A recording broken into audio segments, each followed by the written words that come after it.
Thank you. Thank you so much for the invitation to be here this morning. And I had prepared remarks for 2 hours, but I was told I got about 15 minutes. Is that accurate? I wanted to talk a little bit about politics, a bit about why we're here today, religious freedom, and I wanted to talk a little bit more about politics. You know, it was about February of last year, and I was scoping out the presidential candidates. I'm Republican. I suspect many of you are. And I decided to go ahead and support our president, Donald Trump. And I'll tell you, he wasn't the most conservative. He wasn't aligned with completely with my conservative values. But I saw a spark in him. I love, at that time, and I love even more now, his battle with political correctness. The concept that it's okay to say the word Christmas. I love that he'll say, "In God we trust, in one nation under God." And I spoke at his rally last March in Warren, Michigan. And I saw something I've never seen at a Republican function before. I saw the most diversity I've ever seen at a Republican event. And again, probably the person that aligned with my values the most may have been Senator Ted Cruz. I liked Carly Fiorina as well. But I decided to make the leap because I saw something special in Donald Trump. When I spoke at his rally, I said I support him because of his battle with political correctness. I love his America First approach to governance, and I love the idea of building the wall.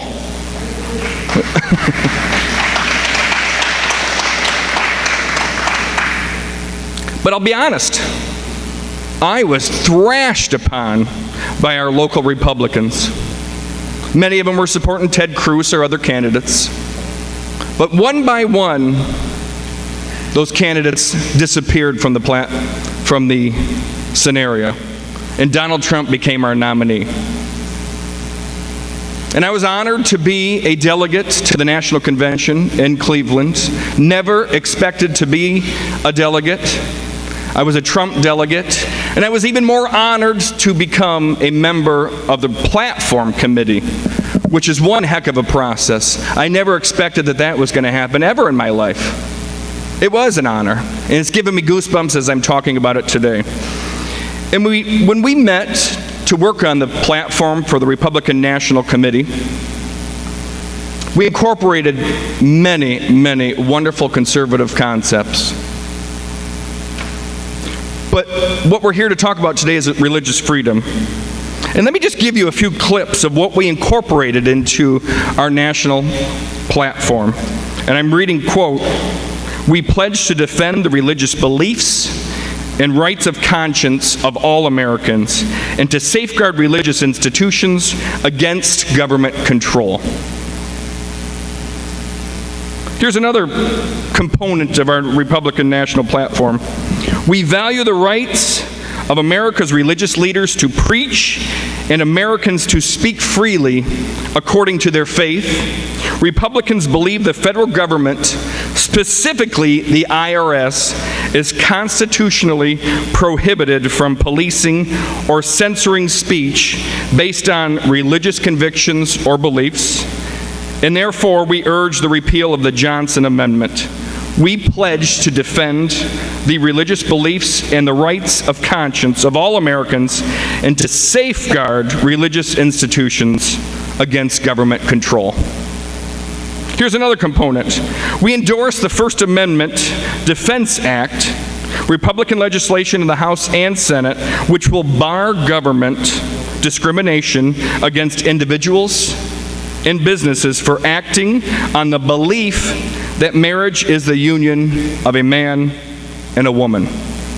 This act would protect the nonprofit status of faith-based adoption agencies, the accreditation of religious educational institutions, the grants and contracts of faith-based charities and small businesses, and the licensing of religious professions, all of which are under assault by elements of the Democratic Party. And I told you I was going to talk about politics, so I had to get that in there. But that's the exact quote out of our Republican platform. We also encourage every state to pass similar legislation. We likewise endorse the efforts of Republican legislators and governors who have defied intimidation from corporations and the media in defending religious liberty. And another important component is our platform includes the protection of religious freedoms in the military, which we seem to lose sight of as well, and especially of the chaplains in the military. Now let me tell you what's incorporated in the Democrat platform.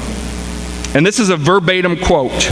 Quote, "We support a progressive vision of religious freedom that respects pluralism and rejects the misuse of religion to discriminate." A progressive vision of religious freedom. That means they respect religious freedom unless you're Christian. That's my interpretation of that. Now, here's another component of the Democrat platform. Quote, "Repeal the Hyde Amendment," which is no government money for abortions. The Democrat Party wants to repeal that. Here's another component that was in the Democrat platform. We support the repeal of harmful restrictions that obstruct women's access to health care, information, and services, including the global gag rule, which the global gag rule says money from our taxpayers in our country can't go to foreign countries where non-governmental organizations are performing abortion. And also, the Helms Amendment that bars, they want to eliminate the Helms Amendment, which bars American assistance to provide safe and legal abortion throughout the developing world. So they want us to give money to foreign countries so the countries themselves can provide abortions. This is why I'm a Republican. It was such a great honor to be a part of that platform process. It works just like the legislative process. We all had different committees we served on. Each state had 2 members. I served on the Agricultural and Natural Resources Committee. We worked on our issues and then brought it to the full platform committee, structured just as you're sitting today, and we worked out our platform. And a key part of the Trump administration, the Trump presidential campaign, particularly in the fall, was why we're here today: religious liberty, religious freedom. And frankly, President Trump and the administration, they've kept their promise to restore protection of our religious freedoms across all government agencies and departments. And on May 4th of this year, President Trump had signed an executive order that clarified that Americans have the right to not only worship according to their beliefs, but to publicly live out those beliefs, including the right to think, the right to speak, and to act according to our beliefs in schools, in work, and in organizations. And when he signed that, President Trump said, and I'm quoting, "The founding fathers believed religious liberty was so fundamental that they enshrined it in the First Amendment of the Constitution. Yet for too long, the federal government has used the power of the state as a weapon against people of faith, bullying and even punishing Americans for following their religious beliefs. No American should be forced to choose between the dictates of the government and their faith." And we have a wonderful Christian in our United States Attorney General, Jeff Sessions. And he described religious liberty as a, quote, "foundation principle of enduring importance in America that is, in its nature, an unalienable right. And thankfully, President Trump, in his infinite wisdom, also reaffirmed the high standard of, quote, strict scrutiny when it comes to the abridgment of religious freedom. And what that means is, if a government policy imposes a substantial burden on the free exercise of religion, it must demonstrate that the government has a compelling interest and it has carried out its policies through the most restrictive of means, which is a heck of a lot different than it was under the Obama administration. So President Trump's stance on religious freedom does the following. It makes religious liberty a bigger consideration when the federal government is working on federal policies. It strengthens protections for a range of religious employers, Hobby Lobby as an example. But what it doesn't do is it doesn't change who can refuse to bake a cake. And I'm sure you folks have heard of that situation. And in fact, that cake situation happened in Colorado at Masterpiece Cake Shop. And a gentleman by the name of Jack Phillips was said to have violated the Colorado Anti-Discrimination Act by refusing to create a cake to celebrate the marriage of two men. Phillips said he doesn't create wedding cakes for same-sex couples because it would violate his personal religious beliefs. Unfortunately, our government has now agreed that his cakes are a form of expression, and he cannot be compelled to use his talents for something in which he does not believe. This is what religious freedom is all about. The acting Solicitor General under the Trump administration said forcing Phillips to create expression for and participate in a ceremony that violates his sincerely held religious beliefs invades his First Amendment rights. Here's another example, not in Colorado, but in East Lansing, Michigan. Last year, a Michigan farmer and owner of the Country Mills Farms, which occasionally hosts weddings on their farm, posted on Facebook his belief in biblical marriage. And according to his beliefs, he did not accept a contract of a same-sex wedding at his farm. He sold goods at the East Lansing Farmers Market. And in response, the city of East Lansing revoked his license to sell his farm goods at the farmers market.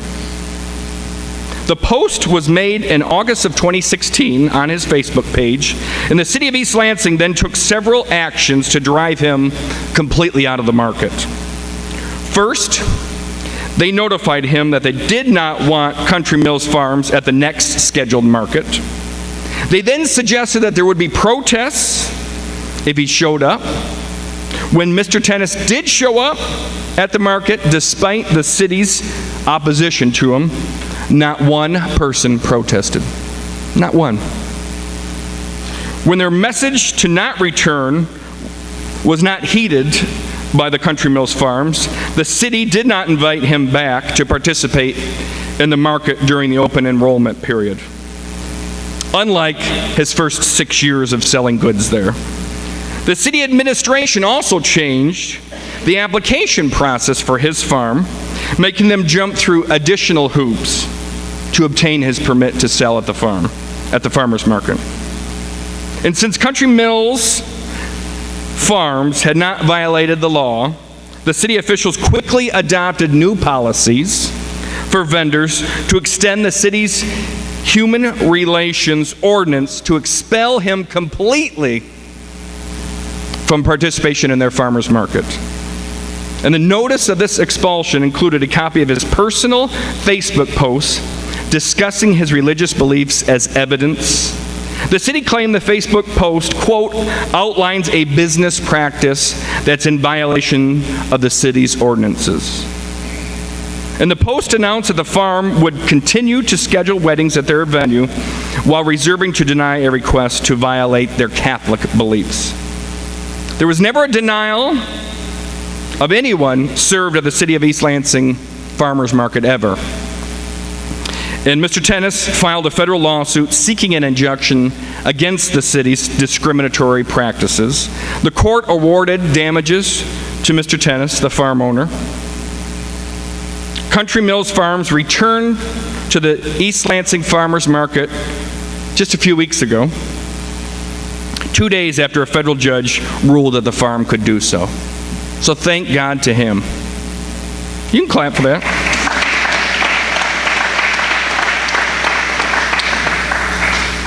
That is upholding our First Amendment religious freedom. But I need to tell you about another case we need to be concerned about. And I debated on mentioning this morning. However, the legislature acted on it. The federal government has a law in place for 21 years banning genital mutilation. We've seen the news over the last year or so about some physicians in the southeast Michigan region performing that awful, awful practice on children. But I think what we need to be concerned about is their attorneys in their criminal defense cases are planning on using religious freedom as an excuse to allow them to mutilate children. So there's always a fear of the other side, a fear of going too far. We need to keep that in mind. But I also wanted to talk about a couple more things and then tell you a story to hopefully motivate you folks further in our upcoming election. And I know it seems like we just got done with the last election, but the midterm election will be coming up in just over a year. I'm thankful that President Trump has started the fight all over again here just this week, and resistance to the attack on our holiday of Christmas.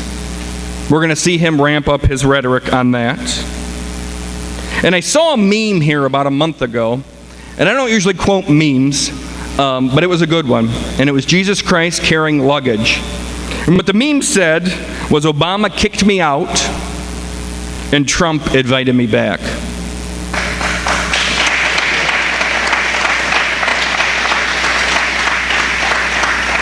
Which explains it all. But I want to tell you another story to hopefully motivate you folks. I was 21 years old when I decided I was going to run for the State House of Representatives to represent this community and much of Livingston County. And I was doing chores in the family farm with my dad, and I said, Dad, I think I'm going to run for the State House. And he said, you have a great job. I was working in the legislature at the time. He said, you have a great job. You will jeopardize that. Don't do it. There's no way on earth you're going to win. But he said, if you go and decide to do it, Mom and I will be behind you 100%. So despite his initial objections, I made the decision to run for the State House. It's a very Republican community around here, so that's the battle in the primary. So I set out to do it. I was 21 years old at the time, running against the chair of the county commission and all these local politicos who had years of experience of name identification, but they didn't have my work ethic, and at that time, my heart. We set out to do it. I raised, I think, like $6,000, which $3,000 of it came from my wallet, something along that line. And we went out to knock doors. No organizational supporting me would support a candidate that was 21 years old at the time. So I went out and knocked doors. Knocked doors and met the voters. We targeted the folks who were going to vote, and we went out and talked to them. And I always say it's the best weight loss plan is going door to door. A tough primary is my only way I ever seem to lose any weight. So come election night, I was announced the winner by 21 votes. And then I was announced the winner by 17 votes. and then by 11 votes. And about 2:30 in the morning, they said, we're done counting. Joe Hune won the election by 4 votes. Well, it wasn't true. About 5:30 in the morning, I get a phone call that they were officially done counting, and I lost my first election to the State House of Representatives by 1 vote. 1 vote, folks. So we licked our wounds, hired an attorney, and in the meantime, we were talking about filing a recount. And that took a couple of weeks before we filed that, and that process occurred. And the Secretary of State said that there are some issues with your local balloting. We have to recount a few precincts before any recount occurs. So I ended up losing by 2 votes. 2 votes. We filed for the recount, and the recount occurred. And it took about a day and a half, and the attorney said, Joe, don't go to the recount. It's stressful. The numbers change. Go into hiding. And when a recount occurs, they physically hand recount every ballot, and your volunteers are there to make sure that each ballot looks legitimate, and your opponent's volunteers are there to make sure each ballot looks legitimate. So on the first day, about lunchtime, I get a phone call that I had picked up 2 votes and we were tied. County Commissioner from this area now, Dave Domas, and I were tied. Then I picked up 2 votes in that afternoon with about 10 precincts left to go. So I was ahead by 2. I lost another vote that afternoon, late afternoon. I was ahead by 1 vote, and they were done counting for the day, and they were going to count about 5 more precincts the following morning. I was ahead by 1 vote. So the following morning comes, I picked up another vote, and there were 2 precincts left to go. The next phone call I received was going to be it. I was ahead by 2 votes, and the phone rings. I looked at the caller ID. I knew who it was, Representative Cindy Denby, who was working on our campaign. And I took a deep breath, and I answered the phone, and I said, hello. And she said, Representative Hune.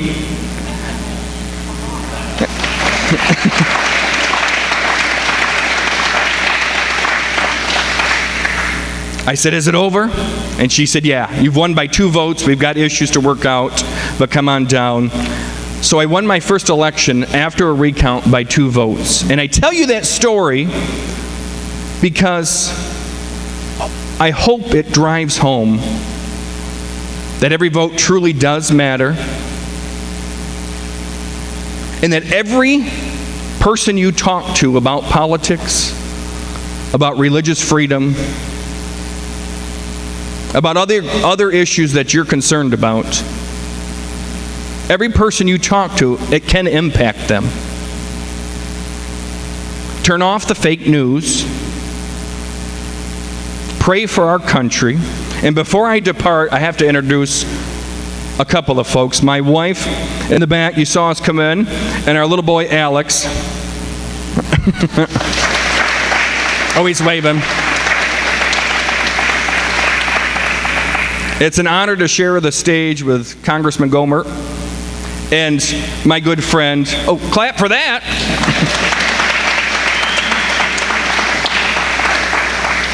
And my good friend, Congressman Benevolio. Thank you, my friend. Thank you all for being part of this.